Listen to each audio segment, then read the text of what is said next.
So something terrible happened at a primary school in South Africa a few days ago. Around the 18th of November 2025, the school was done for the day and most of the students had gone home. It was just the staff members and the teachers that were waiting behind to round up for the day and have a meeting with the school principal, a 58-year-old woman by the name of Ruth Nozibele Tabu. While they were getting ready for this meeting, marking notes, checking their registry, filing their reports, submitting questions for the forthcoming examinations, they heard gunshots, and instantly most of the teachers in the staff room and wherever they were went to the ground. A particular staff member, 26-year-old lady by the name of Hope Shongwe Mogadi, closed the door to the staff room where she was, basically encouraging other teachers to go down, that killers had entered the school compound and that they were not safe. So basically it was claimed that she played some kind of heroic role, alerting other teachers and informing them that this was what was happening and that they should all take cover. She even went as far as locking the door from the inside of her staff room to protect herself as well as other teachers and administrative staffs in the room where she was.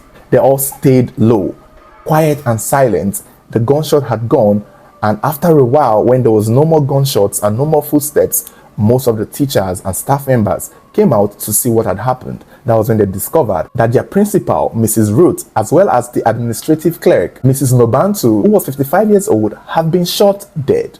They were both killed. They were both lying in their pool of blood with bullet wounds in their heads. And it was clear that the killers had come into their school compound to kill just the two of them. They didn't try to go to other staff rooms. They didn't try to go to other offices. They didn't try to check anywhere else. And from the look of things, nothing was stolen from the principal's office or from her properties, as well as that of the other victim. And this sent instant shock, tears and panic to the hearts of these employees. And immediately the police were called. The paramedics were also called, and both the principal and the other administrative clerk were declared dead on the scene. And instantly the police started their investigation. And it did not take long before they arrested their first suspects. That turned out to be the 26-year-old staff members who informed all the other teachers that they were killers in the school compound. Ms. Hope Shongwe Mogadi. All the other staff members were shocked that how come is Hope that was arrested first? How is Hope the suspect? Why did they arrest Hope? She was the one who told them about this killer. She was the one who locked the door. She was the one playing heroics and trying to save every other person's life. That how is she the one being arrested and named as the number one suspect just barely one day after these killers had come to kill the principal and the other woman? Well, it so turned out that Hope was the financial clerk of the school. She was the one in charge of handling the finances of the school. School fees, textbooks, school uniform, any form of money that comes to the school goes through her. And according to what was discovered, when the police were doing their investigation, they interviewed and asked a lot of questions to other staff members, asking who they thought or who they think would have done this. Who did this principal have issues with? Who did she fight with recently? For her to be killed in her school and for the other woman to also be killed in the school, they may have had some kind of enemies that would relate to the school, because both the principal and the other victim were not related. So it cannot be something domestic. Let's just assume it was only the principal that was shot. Yes, it would be easy to suspect maybe her husband or her brother or her sister sent killers to the school to do it there. But since there were two staff members who did not share the same staff room, that means they went to the principal's office, shot her, and went to the other woman's office to kill her. And that's how the police figured out that this killing was not a collateral damage. Because the killers did not go to other staff room to look for who and who to kill. They came and killed the two people that they meant to kill, which means that these two victims were targeted. And it only mean that somebody really had it out for them. And that was what the police was going for. Who would have wanted these two people dead? And why? Who did they fight with last? Who did they have issues with? And they knew instantly that it got to be related to school and work. Because again, what are the chances that both of their husbands are angry at them at the same time and send killers to kill them at the same time? That was least likely possible. And when the police started asking other staff members to give what they think or who this principal and the administrative clerk may have had issues last, Hope's name was the one that came out the most. And so when they picked her up as a first suspect, they interrogated her. It's unclear what the interrogation looked like, but somewhere along the line, they went to her house to search her home. And that was when they found a briefcase containing 50,000 rand in cash. And they asked her, why was 50,000 rand in cash in your house? What was the money for? What was the aim of this money?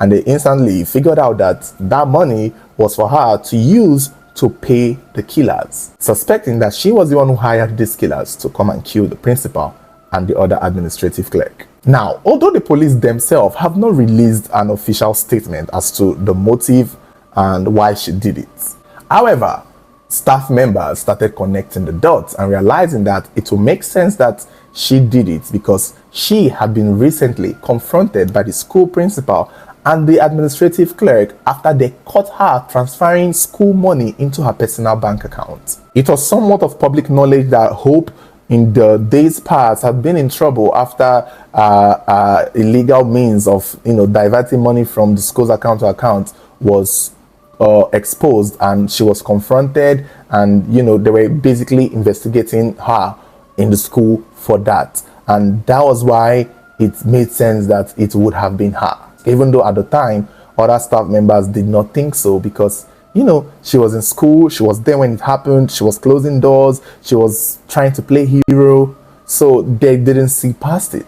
Another way that the police would have figured out it was a Hope is that the school had security per se. They wanted to know how the two guys gained access into the school, passing the security without being searched, without being asked, okay, what are you coming here to do?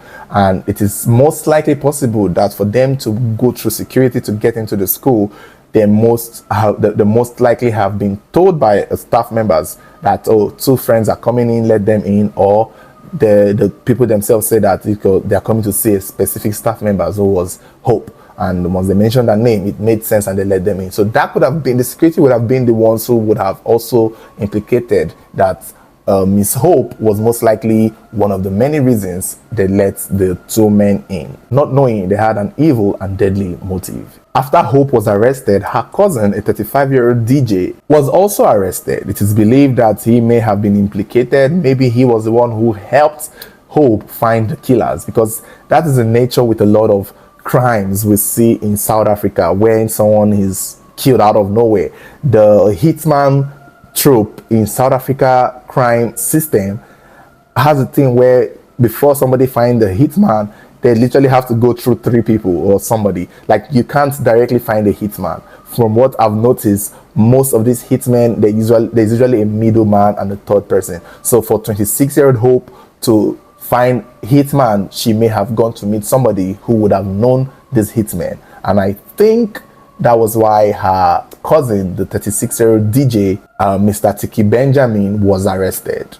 Although his own father believed that he was not guilty of anything.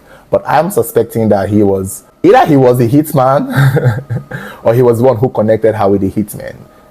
But if he's already a successful DJ, maybe he just connected her to the hitman. They both have appeared in court, and their next court date would be on the 1st of December.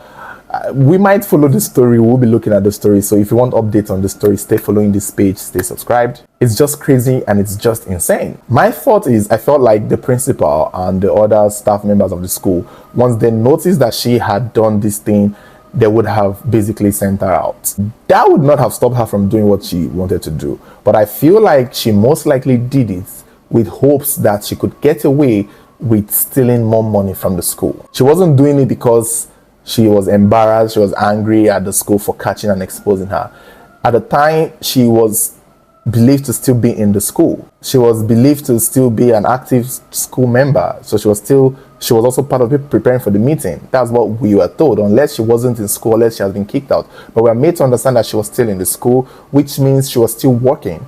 And she had a chance of getting away with the accusation coming her way by simply just getting rid of the two people who were sussing her out, with hopes that when they are killed, everybody would think about the death and nobody will look at her again over what she had done with the school money that she's been suspected of stealing. But it did not just go well for her. She didn't think this through. She's a 26-year-old person, so she's not very smart.